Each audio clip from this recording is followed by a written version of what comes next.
up, everybody? Today we're gonna be recording a video about surface lows with a guest. Say hello, Cut Up. Hello? Alright, and today we're gonna be diving into surface lows. Now, what exactly are surface lows? Surface lows create storms. Yeah, they create storms. But how do they work? Well, I'll dive into that today. So this might be a little bit of a longer one compared to my normal videos. So sit back, grab popcorn, get a drink, and enjoy. Anyway, so what is the difference? First off, what is the difference between high pressure and low pressure? Well, that's a very easy question to answer. Low pressure creates storms. Low pressures basically are the founding of storms. Now, let's look at this low right here, for example, off the coast of British Columbia. So, looking at this, you can see that this L right here represents the center of this low pressure. And this red line here means warm front that is bringing along warm air onto the coast of British Columbia. Then, this right here is called a cold front. It extends down in between the storm. Now, this purple line right here basically means that's where they've merged, because warm fronts move east and cold fronts move west. So they're bound to collide at some point. Now, well, if they're bound to collide, would it cause like any sort of tornadoes? Okay, now this is where I want to tell something. Not all storms are capable of producing tornadoes. Like this storm down here, which actually I'll use this as an example now, because I think it looks better and more pleasable. So, right, this storm right here, the warm front extending out towards the west, and then the cold front diving east. Now, where do you think, just based on looking at this, where do you think the storms are most likely to occur? Well, I don't have any idea where it would occur, but my predictions of where it may head is either Washington, D.C. Okay, that's far out, but basically, storms are most likely to clear in this bubble, and as you can see highlighted by the alerts, I'm right. This is where, so in front of the cold front, but below the warm front is where they're usually stored. And, well, yes, Carter, you're right. That's slightly true. When these, in between these will cause severe weather, but if they collide, they won't have any real impacts. However, also, now, here's the thing. Not all lows can create severe weather. There's a lot of criteria they have to meet in order to produce a good storm. For example, the dew points must be high, the temperature must be high, the cape must be high, and a lot of other factors. We also must have wind shear, lift, and moisture in the air. Now, I'm not going to dive into wind shear and cape too much because that's going to be explained for a more deeper analysis. This is supposed to be a general overview for the general public. So, what lift moisture is basically dew point. Like, let's say this area is dry. Yeah, don't mind my writing. It's kind of hard to write, but let's say this area is dry. Sorry for those alerts. Those are just more severe thunderstorm warnings. Again, I'm going to produce a severe weather video when that comes out. Okay, let's say if this is dry, right? One, severe weather can't form. So, like clouds, no form because of no moisture. Clouds are made of moisture. And two, even if worse storms to pop up, like supercell storms that kind of look like this, can't pop up because it's dry.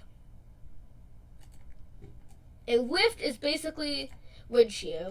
Well, again, I'm not going to go into lift shear too much, but that's basically the amount of like uprising and wind is to be able to push the storms up. So,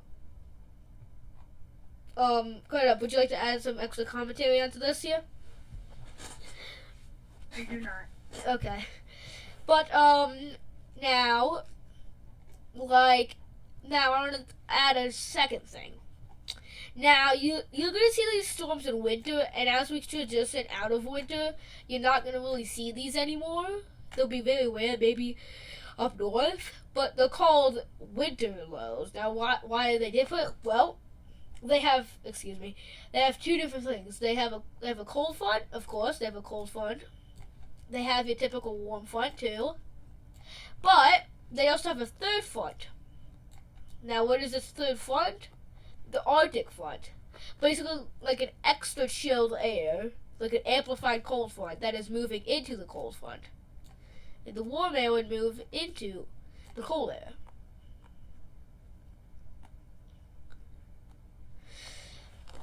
That's why they're different. Okay. So, now, why do low pressures create storms? Well, it's simple. Really, it has to do with clouds. There's 6 different types of clouds, but you only need to know about 2 for this topic. Cumulus clouds.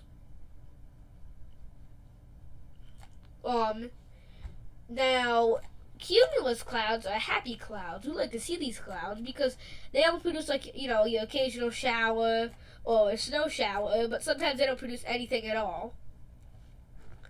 And generally those giant white puffy ones that look like marshmallows in the sky. On the other hand, on this section here,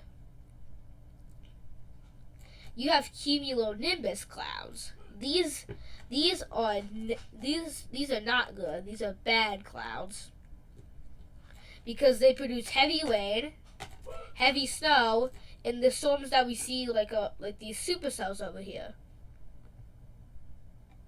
So that's the main reason why clouds are different. There's also cirrus clouds and all that, but they don't produce any precipitation.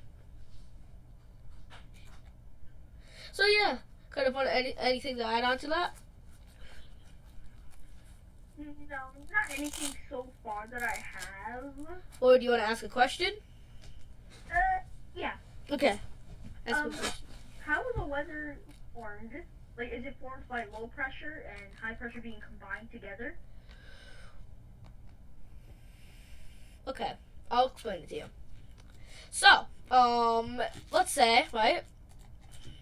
Now, let's say we have warm air across this area here, right? And then along this small band over here, we have cold. Now, where do you think storms could appear? I don't know. Well, in between this is the neutral boundary. I like to call it the boundary for storms. And when let's say this cold gets like deeper cold and like very severe cold, and this warm gets like really warm down here, this basically could cause it's kind of like they're battling. They're kind of like battling for to be the only temperature in the country or something. And so what they would do is fight, and they create bad storms. But now there's the question, what is high pressure? Well, high pressure is basically the opposite of low pressure. Nice and sunny and happy, basically. It's like really, it's just a nice sunny, like you can see over the northwest here we have some nice high pressure and nothing's happening. However, these can also cause a problem. You might think, oh, they're not that bad. But during the summer, they can do something that isn't good. So, okay, again, let's say we have this block here, right? And it was dominated by high pressure. First off, it'd create a drought because it'd force storms to go up and around this thing called a omega block, basically blocking any storms that try to go up. They have to go up around. And two, sometimes it can cause heat waves because, again, no precipitation causes immense dryness and causes heat waves that could expand out. And that's just how heat waves form. So, got up any questions? No, I don't. Okay. Now, why do tornadoes form? Well, this is simple. And this again relates with wind shear lift. Now let's say we have a sorry for my bad drawing, but I cannot draw. But let's say we have a tornado right here, right? And there's a certain thing called the rotation above it. This basically is like a precursor to the tornado. It is like it basically rotates in the sky.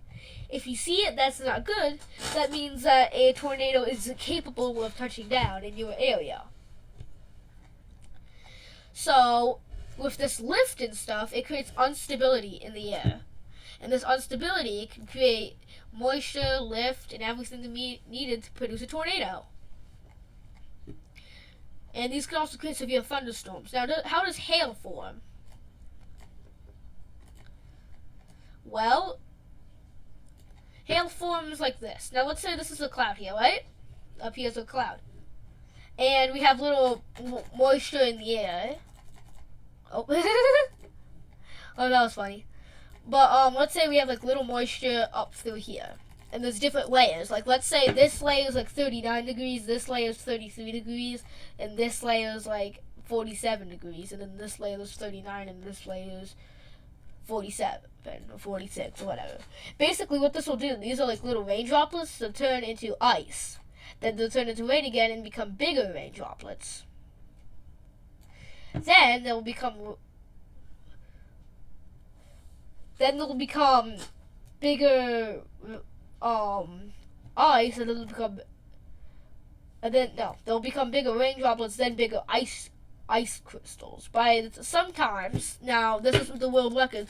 The world record for a hailstone was around 6.7 inches. And that's why hail forms.